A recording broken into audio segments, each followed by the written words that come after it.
everybody. I am Barb Steinberg. I am a teen life coach for girls, a parent coach, and a speaker for parents on teen girl issues. I'm so happy to be talking to you today on this very dreary, rainy day in Austin, Texas. I wanted to talk today about an article that we posted probably a week ago on our Facebook page about seventh grade being the hardest year for girls and maybe even for parents for that matter. And we got a lot of comments. There was a lot of opinions and comments about this. So it must be kind of a hot topic. So I wanted to kind of talk a little bit more about it.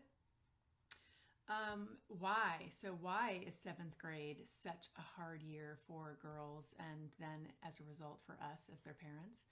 Well, one of the reasons is because of development. There is a ton of development going on with our seventh grade girls. Puberty, right? Hormones, body changes. So let's just look at that for a moment. And when you're in seventh grade and your body is changing so rapidly and it's changing at a different pace from the girls around you, that can be uncomfortable and it can be worrisome when you're trying to feel like, am I normal? Is my body normal? Does my body fit in and look like Emma's body? Why is my body different than Ella's?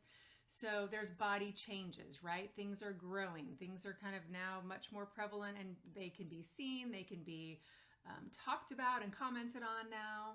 You have to wear, a bra or different clothes and so on. So that makes girls definitely kind of throws them off kilter a bit to be in this new body that's doing things that they have no control over. And, in some cases, some girls are now experimenting with food and with dieting and they're concerned about body image in that way. Then there's hygiene, right? Oh my God, now I have body parts that are stinky and I've got zits all over my skin and I have no control over that. And that makes them feel incredibly self-conscious around their peers. So there's a lot going on in just their bodies physically. So then let's throw in brain changes. Brain development is going on huge during adolescence, big changes. And with our girls in seventh grade, we've got their limbic system, which is kind of in the middle part of the brain. And that holds the amygdala, which processes emotion. So that part of the brain is more developed than the frontal lobe, where they can actually think things through. So the emotions are big, right? That's why we see them being moody and having big feelings about things like that's the worst thing that could have happened to me or nobody understands me. So big reactions. And that's all coming from their brain that they have absolutely no control over. Of course, and they don't even understand it. I was just talking with a friend the other day and she said, I picked up my daughter from school and she started crying in the car. And when I asked her what's going on, she said, I don't know, but she just couldn't stop crying. Even went to her room and continued to cry. She just needed to get out these big feelings. And that's okay if they don't understand. Maybe tomorrow they'll have a little bit more perspective or not. It's okay. So brain changes. Now think about having to keep all of that together when you're at school all day long for 8 hours. And when you come home, that's why we see them express these big emotions, have tantrums, so to speak, kind of let it all hang out and, kind of decompress for the day. We're kind of seeing the messiness or the ugliness, so to speak, of it all because they've held it together all day. And not only that, in seventh grade, for some of you, your girls, they have just entered middle school when they're in seventh grade and they were in elementary school in sixth grade, which is a very different environment, different demands, different challenges. But once they hit middle school and they're in seventh grade, now academics and school usually becomes more demanding, more challenging. So there's that added pressure as well. And then you throw in social dynamics. I mean, I could probably talk for an hour just on seventh grade social dynamics, but it changes, right?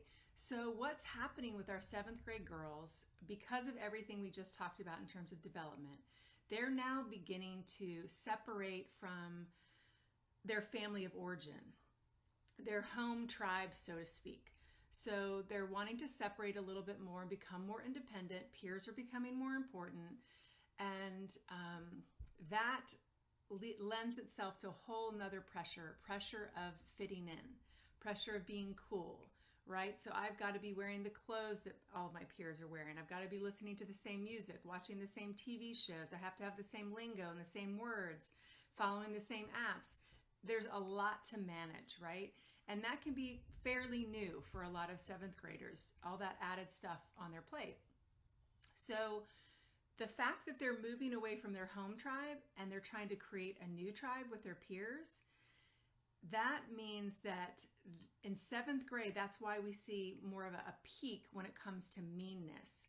So girls being mean to other girls and girls being willing to put up with more meanness. So it makes sense. As human beings, we are a species in which we survive and thrive in groups. And girls know this. They can't survive alone in seventh grade and middle school. They need a tribe. They need a group. They need people. And knowing this, they're doing whatever they can to secure a tribe, to create a new one or to maintain the one that they have. And in doing so, they're always trying to kind of figure out, who do I need to be? And, how do I need to act in order to keep these people, to keep this tribe? That is also connected to identity, which is a big part of seventh grade, with them trying to figure out, who am I? What do I like? What do I not like? And their clique is part of that. That's why we see a heightened instance of cliques in seventh grade, of them trying to create a new tribe. So why are girls, we know why they're putting up with the meanness or being mean, because they know that's part of, unfortunately, sometimes part of keeping friendships and keeping their circle of friends together.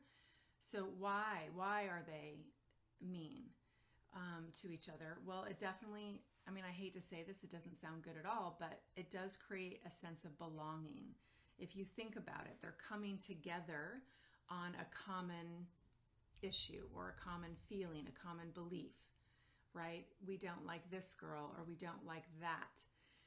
So it alleviates boredom, creates excitement, gives them something to do, something to talk about. It's social glue, something to come together on. And it also, unfortunately, because of their lack of maturity in seventh grade, they aren't able yet, in most cases, to come together and connect through positive interests yet. But they will. I think I see an uptick in that in eighth grade girls, and certainly in high school girls, where they're now less willing to put up with the meanness and more willing to come together on, you're in theater too, or I love soccer too, or, I'm into chess, or whatever it is. Chess? Why did I say chess? Who's into chess? I don't know where I pulled that one from. How about horseback riding?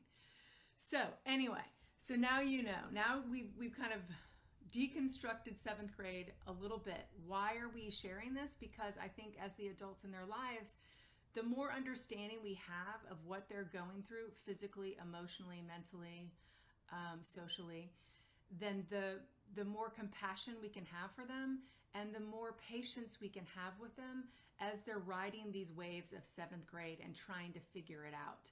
That we can kind of be a steady presence for them to talk about these things with, or even just for us to be in their presence while they're feeling all these big feelings. We're there to give the hugs, to create the safe space, to provide distractions that are healthy for them when it's time to they're done with the emotional wave and they're ready to move forward. So if you happen to be a parent of a middle schooler, and really any age, and you find that this is also a hard time for you and helping your daughters manage this time, then I'd love to be here for you. I want to help you through parent coaching. If you'd like that, you can just email me through my website, barbsteinberg.com. And we can set something up to help you figure out how you can have a good time during this time period that can be rocky, and how she can too. So share your comments below. Let us know how seventh grade is for you and your girls, or was. What worked, what didn't work.